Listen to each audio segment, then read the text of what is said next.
The Last Shift by David Eden, a thriller inspired by true events. Chapter 1. The Chef's Table. The wind howled across the cobblestones of Goodramgate as Sarah Mitchell pulled her coat tighter around her shoulders. March in York was unforgiving, and the ancient city seemed to amplify every gust that swept down from the Yorkshire dales. She fumbled with her keys outside the staff entrance to the Nag's Head, the gastropub where she'd worked as a chef for the past 3 years. At 35, Sarah had carved out a comfortable life in York. The historic city, with its medieval walls and Gothic cathedral, provided the perfect backdrop for someone seeking a fresh start. She'd moved here from Hull after her divorce, leaving behind the industrial sprawl of the Humber for the tourist-friendly charm of the Minster city. The transition hadn't been seamless, but she'd built something here: friendships, routines, a sense of belonging.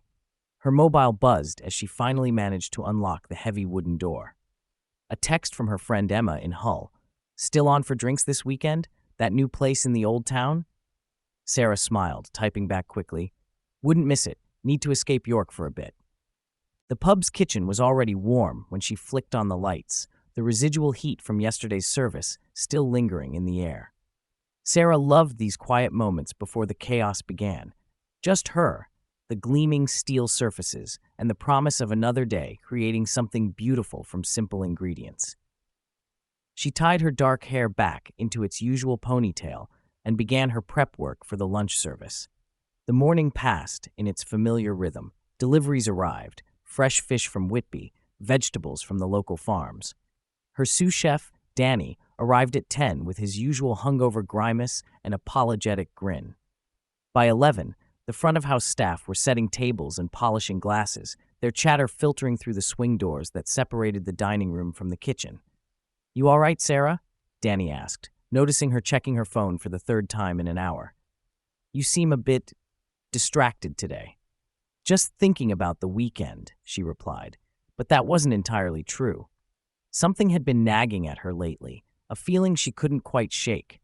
It had started about a week ago, after she'd bumped into Marcus Thompson at Tesco.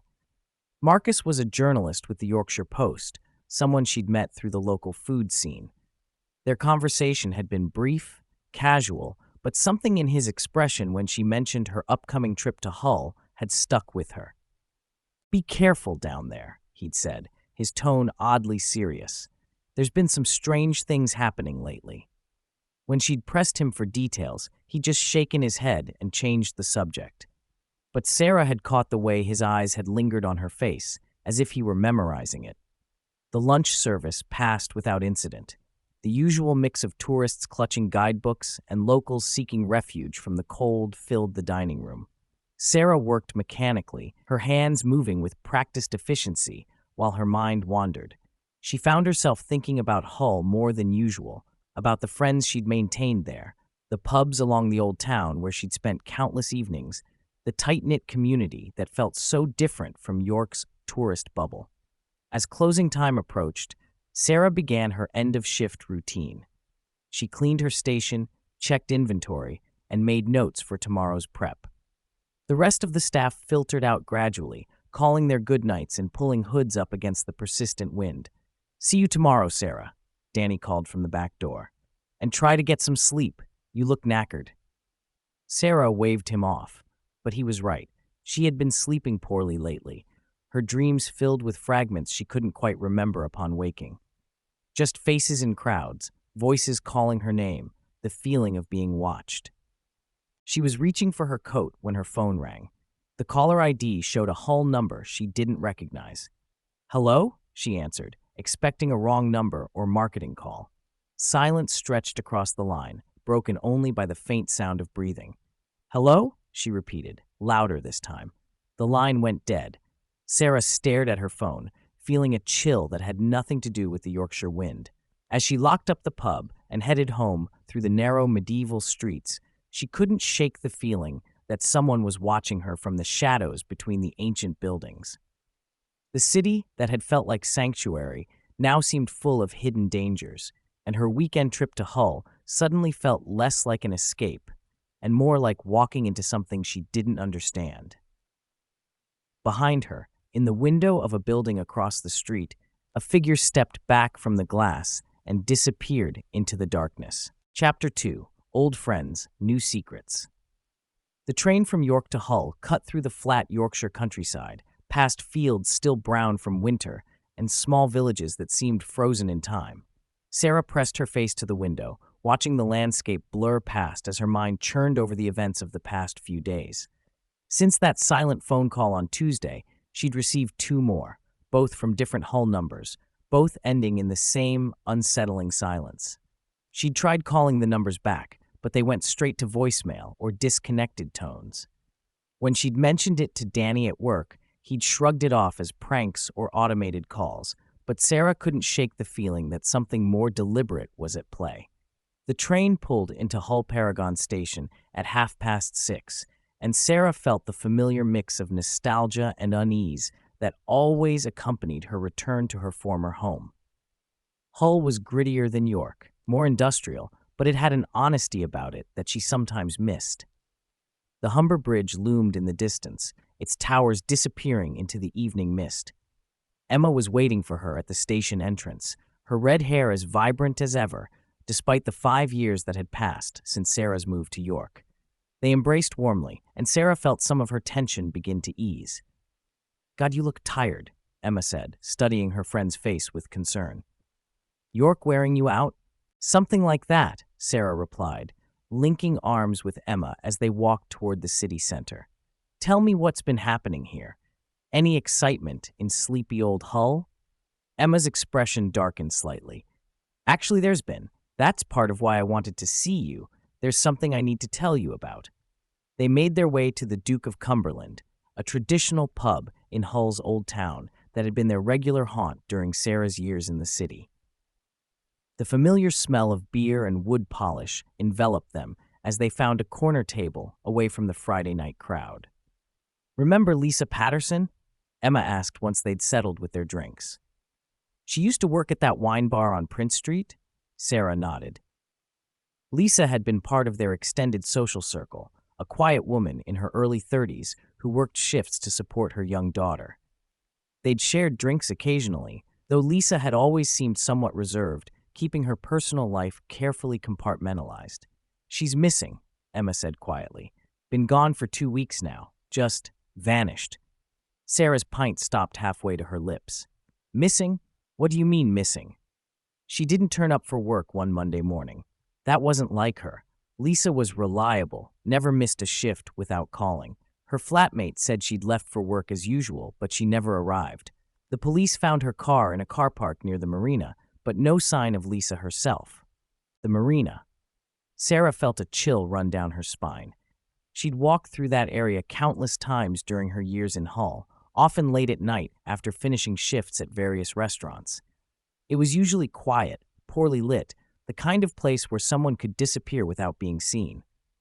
"What did the police think?" Sarah asked. Emma shrugged, but her expression remained troubled. "They're treating it as a missing person case, but you know how these things go. Adult woman, no obvious signs of foul play. They're probably assuming she had reasons to disappear." "But Sarah—" Emma leaned forward, lowering her voice. "There's something else, something the police don't know about." Sarah waited, her pulse quickening. "About a week before Lisa disappeared, she came to see me. She was agitated, scared even. She said she'd seen something she shouldn't have, overheard a conversation at the wine bar. She wouldn't tell me exactly what, but she was convinced that someone was watching her." The words hit Sarah like a physical blow. Someone watching, just like she'd been feeling lately. "Did she say who?" Sarah managed. "No, but she mentioned a name. Someone called Hartwell. Mean anything to you?" Sarah shook her head, but the name triggered a vague memory, something she couldn't quite grasp. "Emma, I need to ask you something, and I need you to think carefully.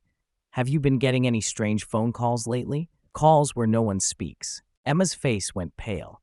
"How did you?" "Yes, 3 or 4 times this week. Always different numbers, always the same silence." "Sarah, what's going on?" Before Sarah could answer, her own phone buzzed with a text message. "Unknown number. Enjoying your reunion? Some conversations are better left private." Sarah's hands trembled as she showed the message to Emma. Around them, the pub's Friday night revelry continued. but their corner had become an island of fear in the midst of the cheerful chaos. "We need to talk to the police," Emma whispered. "And tell them what? That we're getting anonymous calls and texts? They'll think we're paranoid." Sarah's mind was racing. "But there's someone else we could talk to. Marcus Thompson from the Yorkshire Post. He warned me about coming to Hull, said strange things had been happening." Emma nodded slowly. "I know Marcus. He's been sniffing around the Lisa Patterson story. The local papers haven't picked it up much, but he's been asking questions." Sarah made a decision. "Let's call him. Tonight." As she reached for her phone, Sarah caught sight of a man at the bar who'd been glancing in their direction. When their eyes met, he quickly looked away, but not before she noticed his face. Middle-aged, thin, with the kind of forgettable features that could blend into any crowd. He finished his drink and left without looking back. "Emma," Sarah said quietly, "did you notice that man at the bar? The one in the dark jacket?" Emma turned, but the man was already gone. "What about him? I think I've seen him before, in York, outside the pub where I work." The realization hit them both simultaneously. Whatever was happening, it wasn't confined to Hull. Someone had been watching Sarah in York, following her movements, waiting for this reunion. And now that she was here, she was walking directly into whatever trap had already claimed Lisa Patterson. Sarah's phone buzzed again. Another message. "Room 237, Premier Inn. Come alone. Time to learn the truth about what Lisa found." Chapter 3. The Truth About Lisa. The Premier Inn sat like a concrete monument against the Hull skyline, its uniform windows glowing yellow in the night. Sarah stood across the street, her breath forming small clouds in the cold air as she stared up at the building. Emma gripped her arm tightly. "This is insane, Sarah. We should call the police." "And tell them what? That we got a text message asking us to meet someone?" Sarah's voice was steadier than she felt. "Besides, what if this person really does know what happened to Lisa? What if they're trying to help? Or what if they're the reason Lisa disappeared in the first place?" The question hung between them like a physical presence. Sarah had been wrestling with the same fear for the past hour, ever since they'd left the Duke of Cumberland and made their way through Hull's city center. The streets were quieter now, the Friday night crowd having moved on to clubs and late-night venues, leaving behind an eerie calm that seemed to amplify every sound. Marcus Thompson had been impossible to reach. His phone went straight to voicemail, and when they'd tried the Yorkshire Post's out-of-hours number, they'd been told he was on assignment and wouldn't be available until Monday. They were on their own. "I'm going up," Sarah said finally. "But not alone.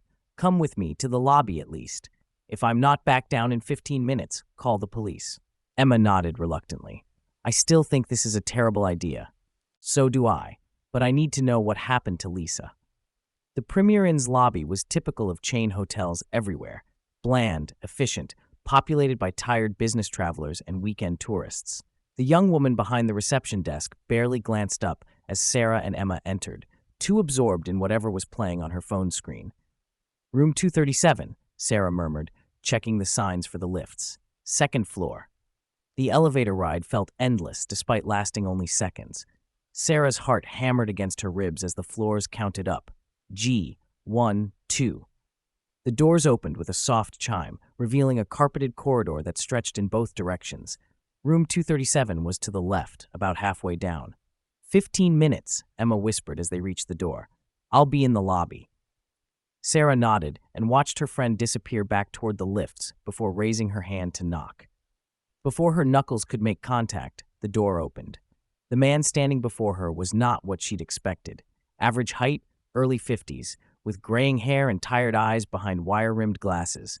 He wore a rumpled shirt and looked like he hadn't slept properly in days. Most surprisingly, she recognized him. "David Patterson," she said, surprise evident in her voice. "Lisa's." "Uncle," he finished. "Though we weren't close, please come in." Sarah hesitated. David Patterson had been a peripheral figure in Hull's social scene, someone who occasionally appeared at pub gatherings but never stayed long. She remembered him as quiet, perhaps a bit odd, but harmless. Still, standing in the doorway of a hotel room at nearly 10 o'clock at night, he seemed like a stranger. "How did you get my number?" she asked, not moving. "Lisa gave it to me. along with several others. She was keeping a list, Sarah. People she trusted, people she thought might be able to help if something happened to her. That decided it. Sarah stepped into the room, keeping the door slightly ajar behind her. The room was standard hotel issue: 2 single beds, a small desk, curtains drawn against the night. David had been using the desk, papers spread across its surface, along with a laptop computer. "What happened to Lisa?" Sarah asked directly. David gestured to one of the chairs by the window.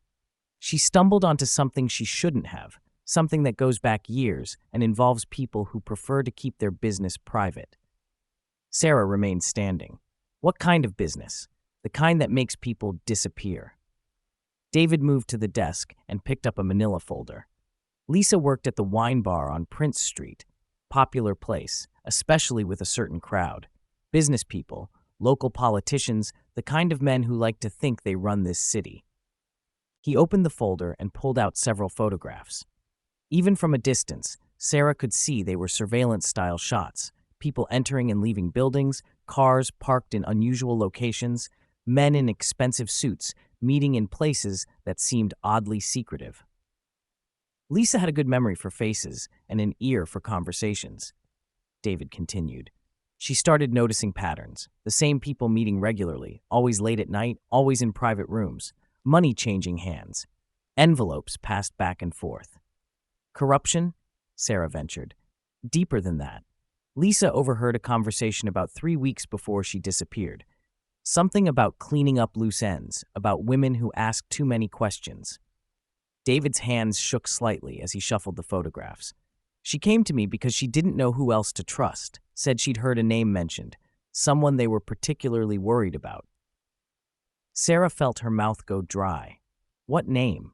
Sarah Mitchell. The words hit her like a physical blow. Sarah sank into the chair, her legs suddenly unable to support her. "That's impossible. I haven't lived in Hull for 5 years. I haven't been involved in anything." "Haven't you?" David studied her face carefully. "Think back to your last few months in Hull. The restaurant where you worked before you moved to York. Hartwell's on the waterfront." The name from Emma's story. Hartwell. Now it clicked. The upscale restaurant where she'd worked as a sous chef before her divorce. She'd left abruptly when the head chef position in York had become available, grateful for the excuse to start over somewhere new. "You worked late shifts," David continued. "You had access to the private dining rooms. You would have seen things, overheard conversations." Sarah's mind raced back to those final weeks at Hartwell's. Late nights, important-looking men in expensive suits using the restaurant's private rooms for what were supposedly business dinners. She'd always assumed they were legitimate: wealthy clients entertaining guests, local businessmen conducting deals. But now, with 5 years of distance, she remembered details that had seemed insignificant at the time. The way conversations stopped when she entered a room. The envelopes that changed hands during dessert. The fact that many of these business dinners never appeared on the restaurant's official reservation system. "They think you saw something that could expose them," David said quietly. "Lisa found out they were planning to approach you, to make sure you understood the importance of keeping old memories buried." "Approach me how?" David's expression was grim, the same way they approached Lisa. Sarah's phone buzzed. Emma, texting from the lobby. "Everything okay up there? It's been 12 minutes. "I need to go," Sarah said, standing on unsteady legs. "Emma's waiting for me." "Sarah, wait." David moved toward his laptop. "There's something else Lisa found, something that proves what they're capable of." He turned the screen toward her, and Sarah found herself looking at a newspaper clipping from 2009. The headline read, "Local woman still missing after 3 weeks." Below it was a photograph of a young woman with dark hair and kind eyes. "Her name was Claire Davies," David said. "She worked at a different restaurant, but she had the same job you did, same access to private dining areas, same opportunity to overhear things she shouldn't have." Sarah stared at the photograph, seeing uncomfortable similarities to her own appearance. Same height, same build, same dark hair pulled back in a professional ponytail. "Claire disappeared without a trace," David continued. "Just like Lisa. And if we don't do something soon, you'll be next." Sarah's phone buzzed again. This time it wasn't Emma. "Unknown number. Time's up. Your friend in the lobby looks worried. Perhaps she should be. Chapter 4. The Chase. Sarah's blood turned to ice as she read the message. Emma was in danger. Without another word to David, she bolted from the hotel room, leaving the door hanging open behind her.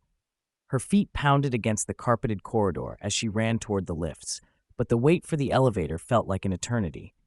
Instead, she threw open the stairwell door and took the steps two at a time. The lobby seemed different when she burst through the stairwell door. Too quiet, too empty. The receptionist was no longer at her post, and several of the chairs where business travelers had been sitting were now vacant. Sarah's eyes swept the space frantically. "Emma," she called out, her voice echoing off the marble surfaces. A security guard appeared from behind the front desk, his expression concerned. "Miss? Is everything all right? My friend, red hair, about my height, she was waiting here for me. Where is she?" The guard frowned. "I haven't seen anyone matching that description. I've been here for the past 20 minutes. Sarah's phone buzzed. Text message, car park level B2. Come alone or your friend pays the price. The car park, Sarah said to the guard. How do I get to level B2? Lifts are just past the restaurant, but miss, I don't think you should. Sarah was already running. The lift to the car park seemed to take forever, each floor counting down like a countdown to disaster. B1, B2. The doors opened onto a concrete cavern filled with shadows and the smell of exhaust fumes. Fluorescent lights flickered overhead, creating pockets of harsh light separated by pools of darkness. Emma, Sarah's voice bounced off the concrete walls. Emma, where are you? A sound echoed from deeper in the garage, a car door slamming. Sarah moved toward it, her footsteps loud in the silence. Between the parked cars, she could see movement, figures shifting in the shadows. That's far enough. The voice came from behind her. Sarah spun around to find two men emerging from behind a van. She recognized one of them, the thin man from the pub who had been watching their table. The other was larger, wearing a dark coat that seemed to absorb the weak light from the fluorescent tubes above. Where's Emma? Sarah demanded, trying to keep the fear out of her voice. Safe for now, the thin man replied, as long as you cooperate. What do you want? Same thing we wanted from Lisa Patterson. Same thing we wanted from Claire Davies. Your silence. The larger man stepped forward, and Sarah could see his face now, scarred, weathered, with eyes that held no warmth. You worked at Hartwell's 5 years ago. You saw things. We need to know exactly what you remember. Sarah's mind raced. David's words echoed in her head. These people had made Lisa disappear, possibly killed her. They'd done the same to Claire Davies, and now they had Emma. I don't remember anything, she lied. It was 5 years ago. I was just a sous chef. I barely interacted with the customers. Don't lie to us, Sarah. The thin man pulled out a tablet and showed her the screen. Security footage from Hartwell's restaurant dated 5 years ago. The image was grainy, but clear enough to show Sarah entering one of the private dining rooms, carrying a tray of drinks. Around the table sat several men in expensive suits, their faces partially visible in the dim lighting. January 15th, 2020, the man continued. Private dining room 3. You served drinks to a very important meeting, a meeting where certain arrangements were discussed. Arrangements that could cause considerable embarrassment to very powerful people if they became public knowledge. Sarah stared at the screen, memory flooding back. She remembered that night now. It had been unusual because the head chef had been ill, leaving her to handle the private dining service alone. She'd entered the room just as one of the men was sliding an envelope across the table to another. The conversation had stopped abruptly when she appeared, but she'd caught fragments before they noticed her. Planning permission, council votes, cash payments. You heard names that night, the larger man said. City councilors, planning committee members, amounts of money. We need to know who you've told. No one, Sarah said quickly. I haven't told anyone anything because I don't remember. A scream echoed through the car park. Emma's voice, high and frightened, coming from somewhere deeper in the concrete maze. Emma! Sarah started to run toward the sound, but the larger man grabbed her arm. Not so fast. We're not finished talking. Let me go. Sarah struggled against his grip, but he was too strong. Tell us about Marcus Thompson, the thin man said. The journalist who's been asking questions about Lisa Patterson. How much have you told him? Nothing. I've barely spoken to him. Another scream, closer this time. Sarah could hear Emma shouting her name, the sound bouncing off the concrete walls and making it impossible to determine the exact location. Sarah, help me. Let her go, Sarah pleaded. I'll tell you whatever you want to know, just don't hurt her. The thin man smiled, but there was no warmth in it. That's better. Now, let's start from the beginning. January 15th, 2020. A loud crash interrupted him, the sound of metal striking concrete.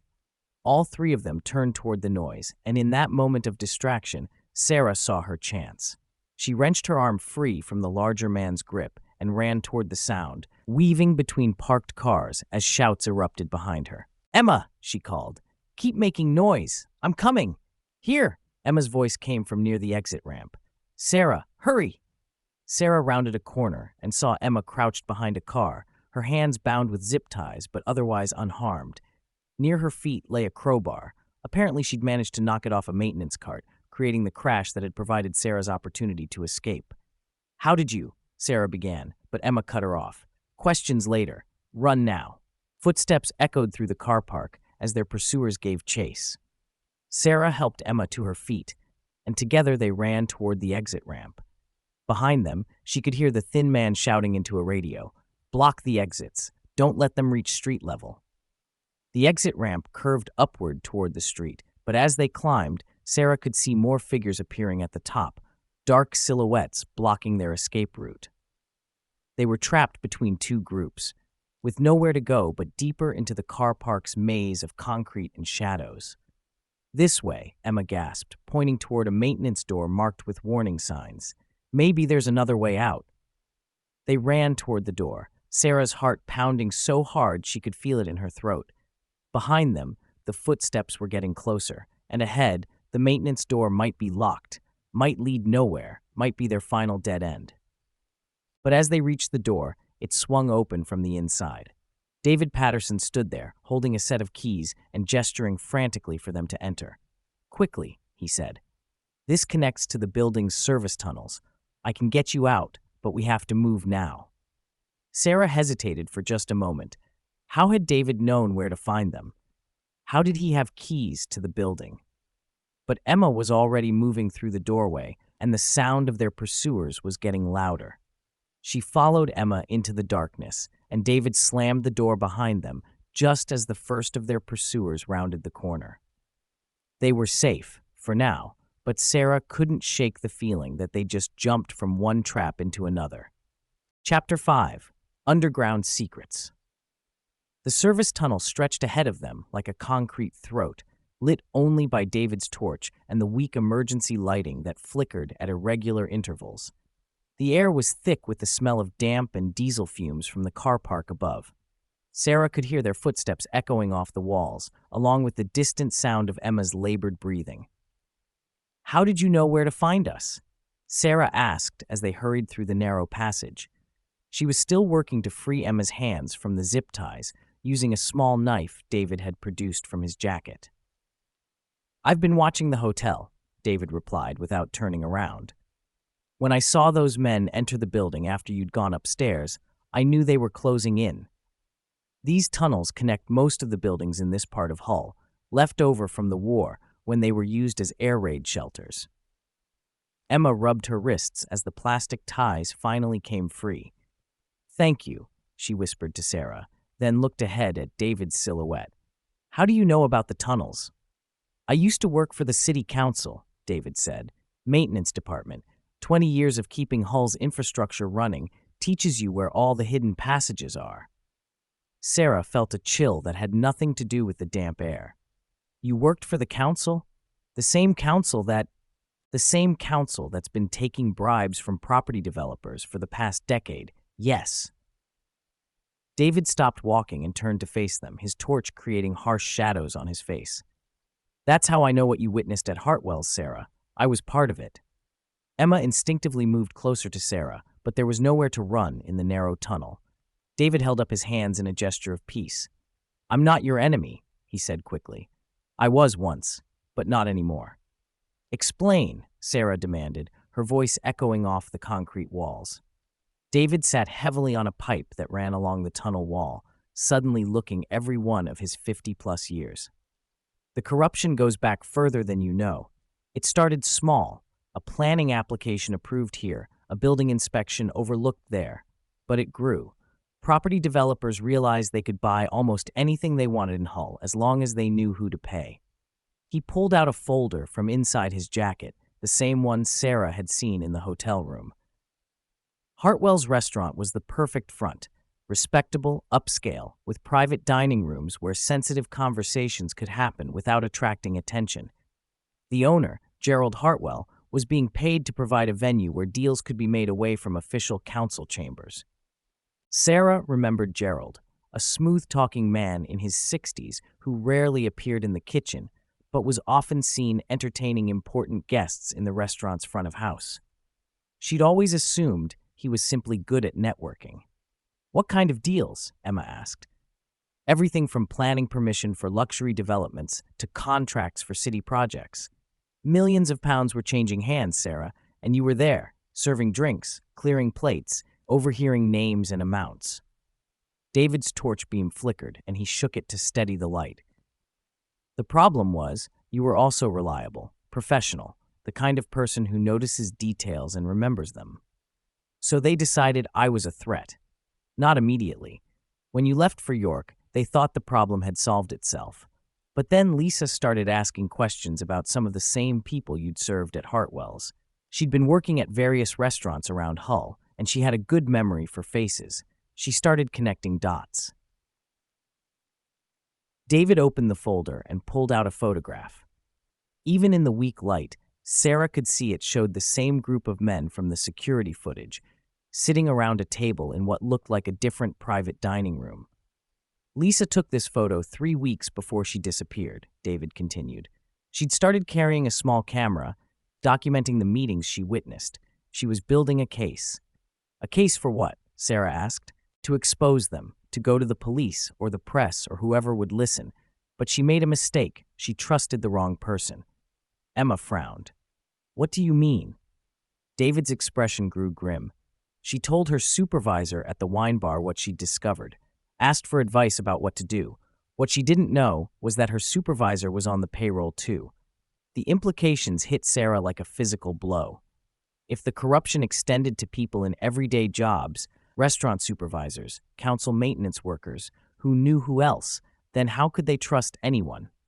"That's why you helped us escape," Sarah said slowly, "because you feel guilty about being part of it." "Because my niece is dead," David corrected, his voice cracking slightly. "Lisa didn't just disappear, Sarah. They killed her, and they made it look like she'd simply vanished, just like they did with Claire Davies and God knows how many others." A sound echoed through the tunnel behind them, voices, distant but getting closer. Their pursuers had found the maintenance door. "We need to keep moving," David said, standing up. "There's an exit about half a mile ahead that comes up near the marina. From there, we can—" "No," Sarah grabbed his arm. "No more running. This has to stop. Sarah, these people have killed at least 2 women that we know of. They have connections throughout the city, money, influence. We can't fight them. We can expose them." Sarah pulled out her phone and scrolled through her contacts until she found Marcus Thompson's number. "The journalist you mentioned, he's been investigating this story. If we can get him the evidence, if we can tell him everything we know—" "He won't answer," Emma said. "We tried calling him earlier." "Then we'll find him." Sarah's mind was racing. "David, you said you worked for the council. Do you still have access to records, personnel files, something that could prove the connections between these people?" David nodded slowly. "I kept copies of everything when I left. Insurance, I thought. Never imagined I'd need to use them." The voices in the tunnel were getting louder. Sarah could make out individual words now, orders being shouted, the sound of multiple people moving through the narrow space. "Where are the files?" she asked urgently. "My house, about 10 minutes from here if we can reach the street." "Then that's where we're going." Sarah looked at Emma and David. "No more hiding, no more running. If these people want to silence us, they're going to have to do it in broad daylight, where the whole world can see." David stared at her for a moment, then nodded. "Lisa would have liked you," he said quietly. She always said the only way to fight bullies was to stand up to them. That they began moving again through the tunnel, but faster now, almost running toward the distant exit. Behind them, the sounds of pursuit grew stronger, torch beams dancing on the walls, footsteps splashing through puddles, the echo of radio transmissions. There, David pointed ahead to where a ladder led up to what looked like a manhole cover. That comes up behind the Maritime Museum. From there, we can reach my house without going through the main streets. As they climbed toward the surface, Sarah felt a strange sense of clarity. For 5 years, she'd been running from her past, building a new life in York and trying to forget what she'd seen at Hartwell's. But the past had finally caught up with her, and now she had a choice. Keep running and let more people like Lisa die, or stand and fight. She chose to fight. The manhole cover lifted to reveal the Hull night sky, stars barely visible through the urban light pollution. They emerged into an alley behind the museum, the familiar smell of the Humber filling their lungs. Somewhere in the distance, Sarah could hear sirens, though whether they were connected to their situation or just the normal sounds of a Friday night in Hull, she couldn't tell. "This way," David whispered, leading them toward a row of terraced houses that backed onto the alley. "My place is the one with the blue door." But as they approached the house, Sarah noticed something that made her stop dead in her tracks. The blue door was standing slightly open, and there were no lights on inside, despite David's claim that he'd left the house only hours earlier. "David," she said quietly, "I think we have a problem." Chapter 6. The Evidence. The three of them crouched behind a row of wheelie bins, studying David's house from the shadows of the alley. The blue door hung open like a wound, and through the dark windows they could occasionally see the brief flash of a torch beam moving from room to room. "They're searching for the files," David whispered, his face pale in the weak streetlight. "Everything I kept, personnel records, payment schedules, correspondence between council members and developers, it's all in there." Sarah felt her heart sink. If the evidence was destroyed, they'd have nothing but their word against a conspiracy that had already proven capable of making people disappear. "Is there another way in?" "Back door, but they'll have thought of that too." David's hands shook as he checked his phone. "Wait, the files aren't in the house." Emma turned to stare at him. "What?" "I moved them 3 days ago, after Lisa's body." He stopped, swallowing hard. "After they found her body in the Humber, I knew they'd come for me next. I rented a storage unit at the Anlaby Road facility. Everything's there." Sarah grabbed his arm. "They found Lisa's body? Why didn't you tell us?" "Because it was reported as a suicide. No signs of trauma, no evidence of foul play. Just a young woman who supposedly couldn't cope with life anymore." David's voice was bitter. "But I knew Lisa.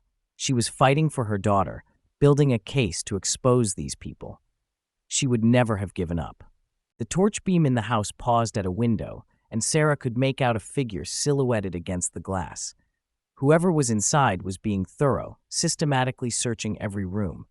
"How do we get to the storage facility?" Emma asked. "It's about 2 miles from here. But first, we need transport." David pointed across the street to where a small car park served the terraced houses. "My car's over there. Blue Ford Focus." Sarah studied the distance between their hiding spot and the car park. They'd be exposed for at least 30 seconds, visible to anyone watching from David's house. But they didn't have much choice. "On 3, she whispered. "Stay low. Move fast." They counted together silently, then broke from cover. Sarah's legs felt like lead as she ran across the empty street, expecting at any moment to hear shouts from the house or the sound of pursuit. But they reached the car park without incident, ducking behind the Ford Focus as David fumbled with his keys. "Hurry," Emma urged, glancing back toward the house. The car's central locking chirped softly, and they piled inside. David started the engine and reversed out of the space, his headlights sweeping across the front of his house. For a brief moment, Sarah saw a face at the upstairs window, the thin man from the hotel car park, watching their escape with cold calculation. "They've seen us," she said. "Doesn't matter," David replied, putting the car in gear. "They can't stop us reaching the storage unit, and once we have the files..." "Once we have the files, then what?" Emma asked from the back seat. "We've still got to find someone to give them to, someone we can trust. Sarah pulled out her phone and tried Marcus Thompson's number again. This time, to her surprise, it rang through. Thompson. The voice was cautious, professional. Marcus, it's Sarah Mitchell, from York. You warned me about coming to Hull. Sarah? There was genuine concern in his voice now. Where are you? I've been trying to reach you all evening. There's been developments in the Lisa Patterson case. We know about Lisa. We know about all of it. The corruption, the cover-ups, everything. Sarah spoke quickly, aware that their pursuers might not be far behind. We have evidence, but we need somewhere safe to meet. Evidence? What kind of evidence? Documents, personnel files, proof of payments from developers to city council members. Lisa was building a case before they killed her. There was a long pause. Sarah, listen to me carefully. Don't trust anyone from the local police. This goes higher than you think. Can you get to the Hull Daily Mail offices? They're on Jameson Street, next to the railway station. Why there? Because I'm here, and because it's public enough that they can't try anything without witnesses. How long will it take you to get here? Sarah looked at David, who was navigating through Hull's back streets toward Anlaby Road. 20 minutes, maybe less. I'll be waiting in the lobby. And Sarah, be very careful who you trust. This conspiracy has tentacles everywhere. The line went dead. Sarah stared at her phone, a new worry gnawing at her. How had Marcus known she was in Hull? She'd never told him about her planned visit when they'd spoken in York. Problem? Emma asked, noticing her expression. Maybe. How well do you know Marcus Thompson? Not well. He's been around Hull for a few years, works for the Yorkshire Post, but sometimes does pieces for the local papers. Seems legitimate. Seems. Sarah tucked the phone away. That's the problem. Everyone seems legitimate until they're not. They reached the storage facility without incident, a modern complex of identical metal units protected by security gates and CCTV cameras. David used a key card to access the facility, and they drove through rows of numbered units until they reached 247. This is it, David said, pulling up beside a metal roller door. Everything's in here.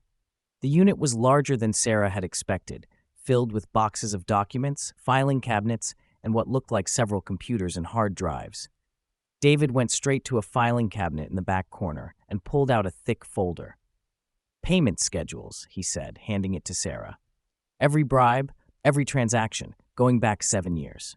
Emma was examining another box. What's all this computer equipment? Security footage from various council buildings. Lisa wasn't the only one gathering evidence. I'd been collecting it for months before she approached me. David pulled out a laptop and powered it up. Here, look at this. The screen filled with grainy security footage showing the same private dining room at Hartwell's that Sarah remembered. She could see herself in the footage, serving drinks to a table of men in expensive suits. The timestamp showed January 15th, 2020. That's Counselor James Hartwell, Gerald's brother. David pointed to one of the men. Next to him is Michael Brennan, head of the planning committee. The man receiving the envelope is Robert Chen, the developer who's built half the luxury flats in Hull's city center. Sarah watched her past self move around the table, oblivious to the significance of what she was witnessing. How much money are we talking about? Millions. Chen alone paid over £200,000 in bribes over 3 years, and he's just one developer. David scrolled through more files on the laptop. Planning applications that should have been rejected were approved overnight. Building regulations were ignored. Environmental impact studies were buried. And women who knew too much were silenced. Emma added quietly. A sound from outside made them all freeze, the crunch of gravel under tires, car doors slamming, voices giving quiet orders. They found us, Sarah whispered. David was frantically copying files onto a USB drive. Almost done. Just need another minute. We don't have another minute. Emma moved to the unit's entrance and peered around the roller door. 3 cars, maybe 6 people. They're spreading out to surround the building. Sarah grabbed the payment schedules folder and stuffed it inside her jacket. David, how's that drive coming? 30 seconds. A voice echoed across the storage facility, amplified by a megaphone. Sarah Mitchell, Emma Crawford, David Patterson. We know you're in there. Come out now and no one gets hurt. Liars, David muttered, ejecting the USB drive and handing it to Sarah. They killed Lisa. They killed Claire Davies, and they'll kill us too. Sarah pocketed the drive and looked around the unit. There had to be another way out. These facilities always had rear exits for security purposes. Is there a back way out of here? Fire exit. David pointed toward the rear of the building. But it's alarmed. Better an alarm than a bullet, Emma said. They gathered what documents they could carry and moved toward the back of the unit. Through the thin metal walls, they could hear footsteps approaching from multiple directions. Their pursuers were being methodical, checking each unit systematically. On my count, Sarah whispered, her hand on the fire exit door. 1, 2. The alarm shrieked as the door burst open, echoing across the storage facility like a banshee wail. They ran into the night, Sarah clutching the evidence that could expose a conspiracy spanning years and costing lives. Behind them, shouts erupted as their pursuers realized their quarry had escaped once again. But as they reached David's car, Sarah realized they had a new problem. The front tires had been slashed, and the thin man from the hotel was standing beside the vehicle, no longer bothering to hide his face. Going somewhere? He asked, and Sarah could see he wasn't alone. They were surrounded, with nowhere left to run. Chapter 7. The Reckoning. The thin man's smile was cold as winter steel. You've led us quite a chase, Sarah, but this ends here. Sarah could see the others now, at least 5 figures emerging from the shadows between the storage units, cutting off any escape routes. The larger man from the car park was there, along with faces she didn't recognize. Professional, methodical, the kind of people who made problems disappear permanently. What do you want? She asked, though she already knew the answer. The files, the USB drive, everything you took from the unit. The thin man held out his hand. Give them to us, and we can discuss letting you and your friends walk away from this. Like you let Lisa walk away? Emma's voice was sharp with anger. Like you let Claire Davies walk away? The man's expression didn't change. Accidents happen. Young women sometimes make poor choices. The Humber can be dangerous at night. David stepped forward, his face flushed with rage. Lisa was my niece. She was trying to do the right thing, and you murdered her for it. Lisa Patterson was a naive girl who didn't understand the consequences of her actions, the thin man replied.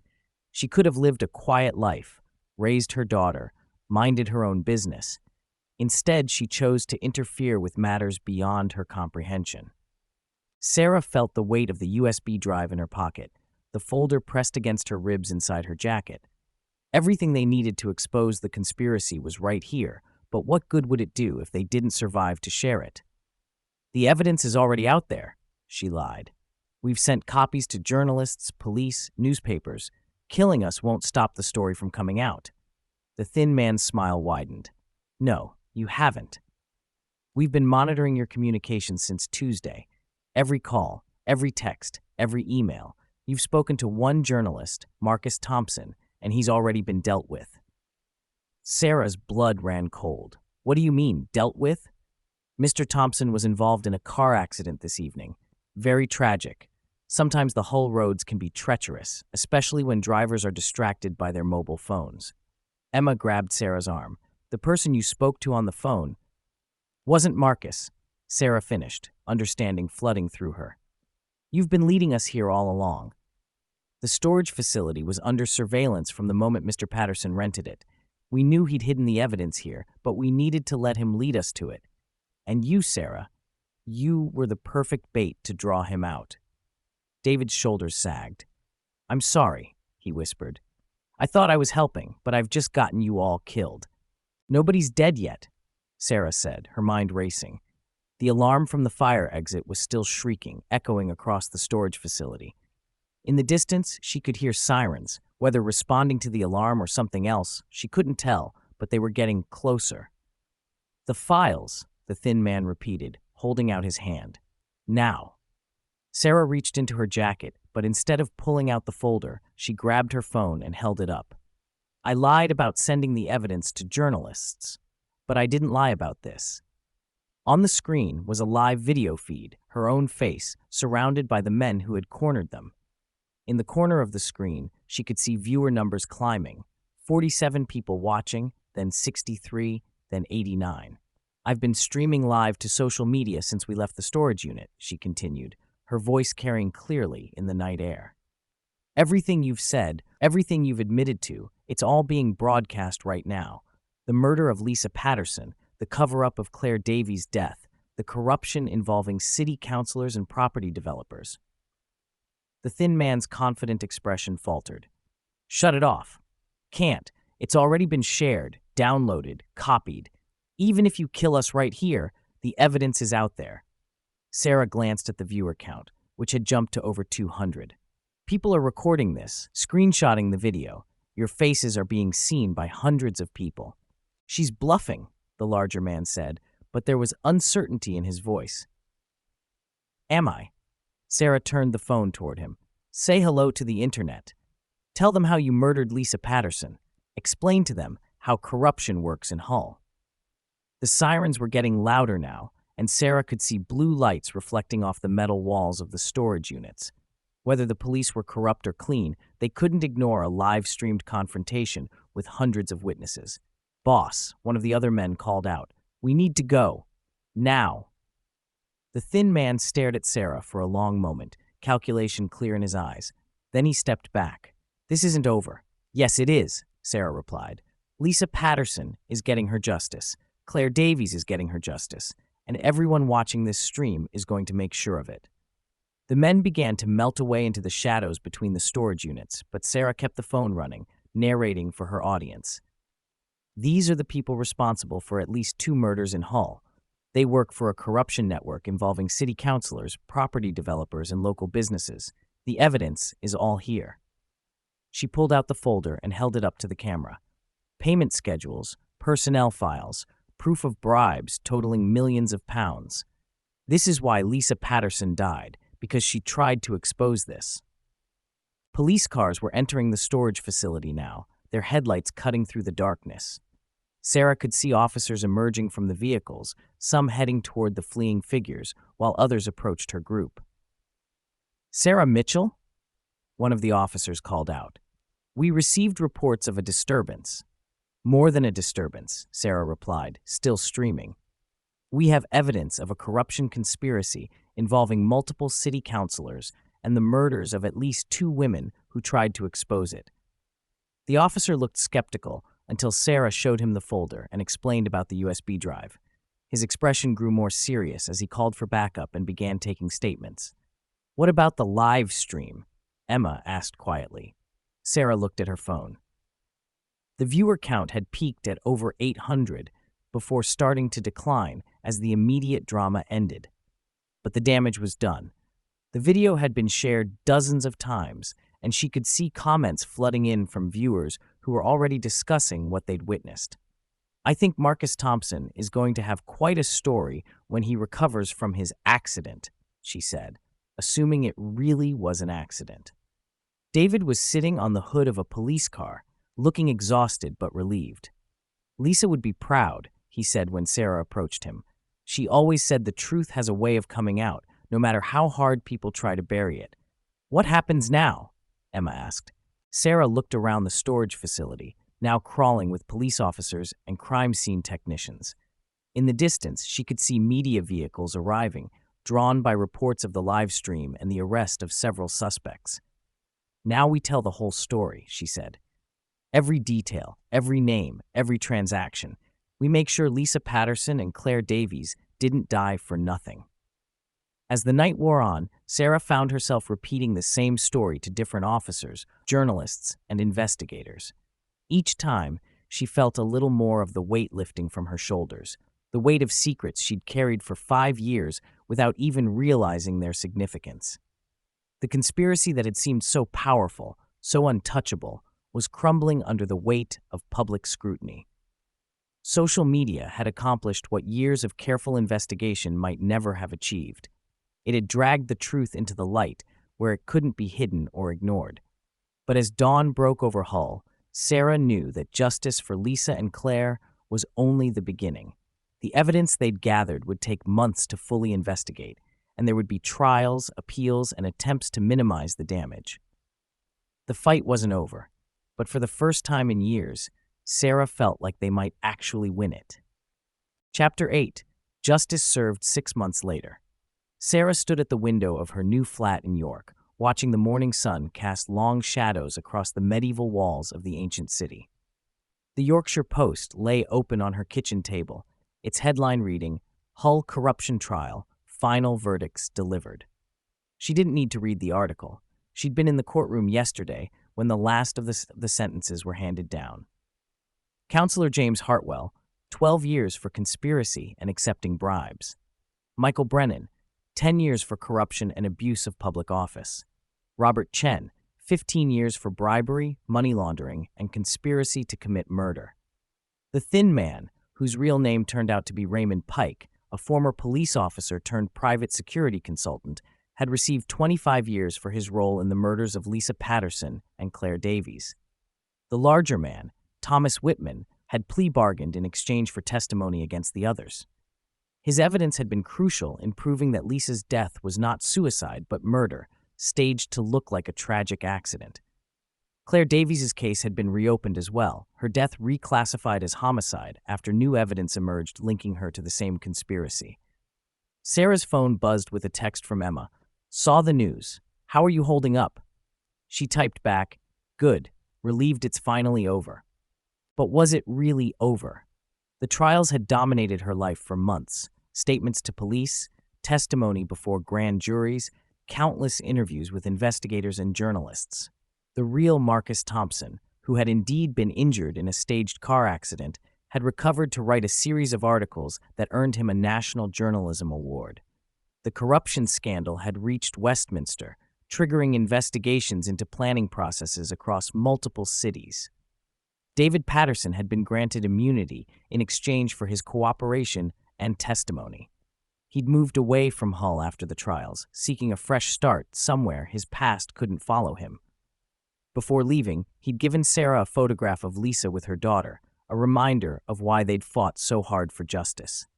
Sarah picked up the photograph from her mantelpiece now, studying Lisa's face. She looked so young, so full of hope for the future.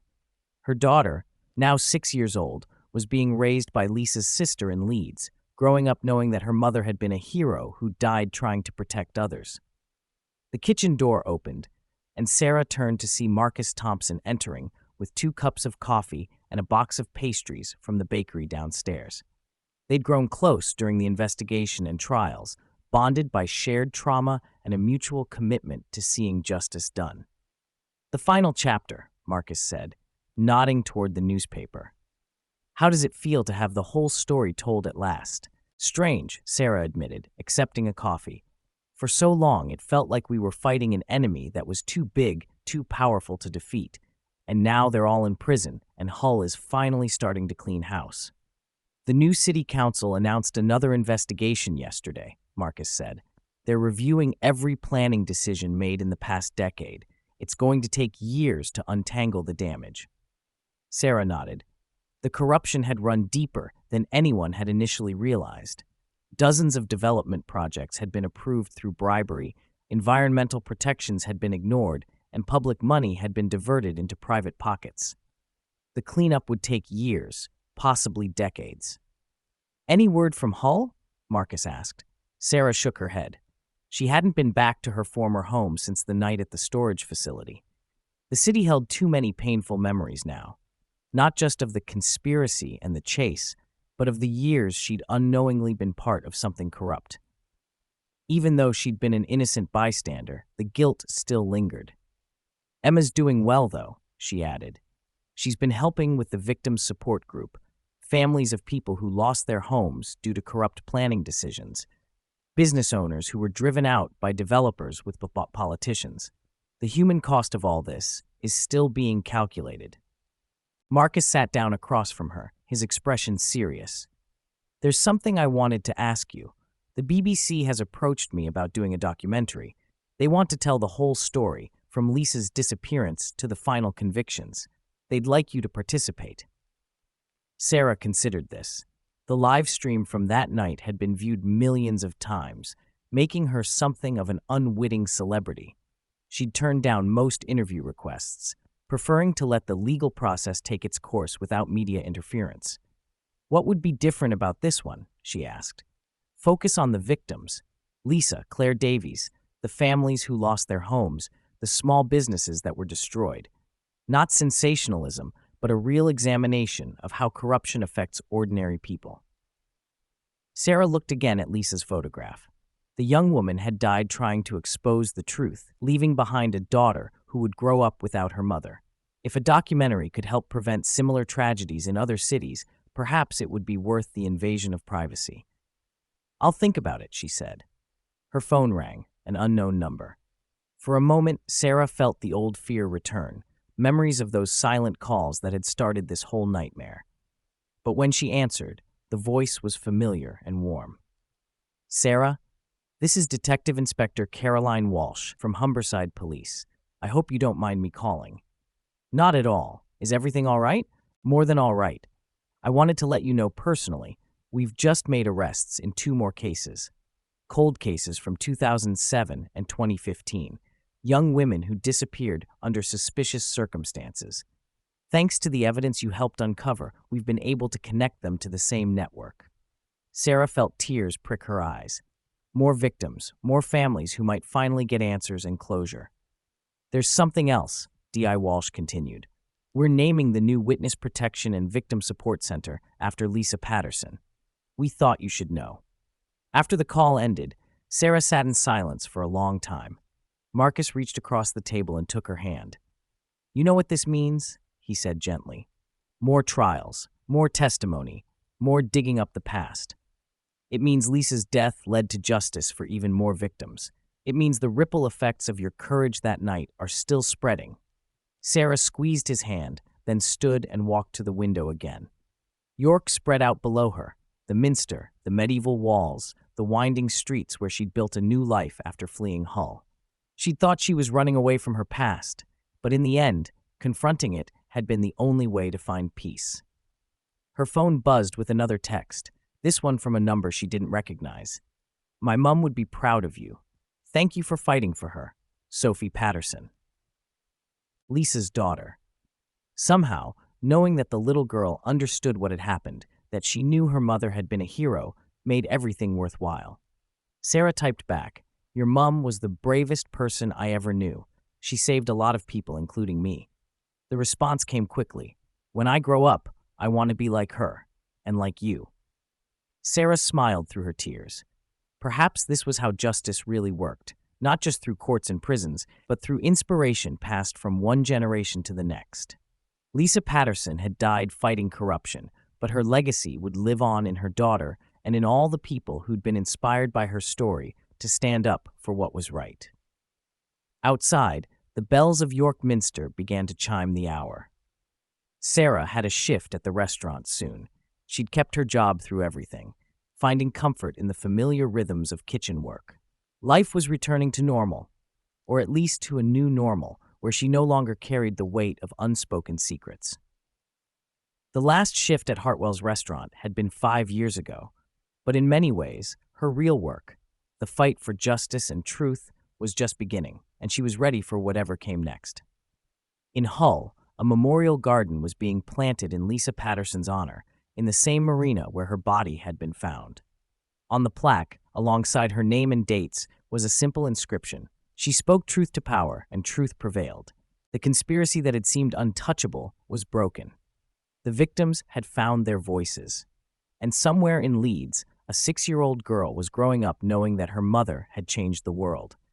Justice, Sarah reflected, was not just about punishment. It was about memory, legacy, and the courage to keep fighting even when the odds seemed impossible. The fight was over, but the victory would last forever. The end.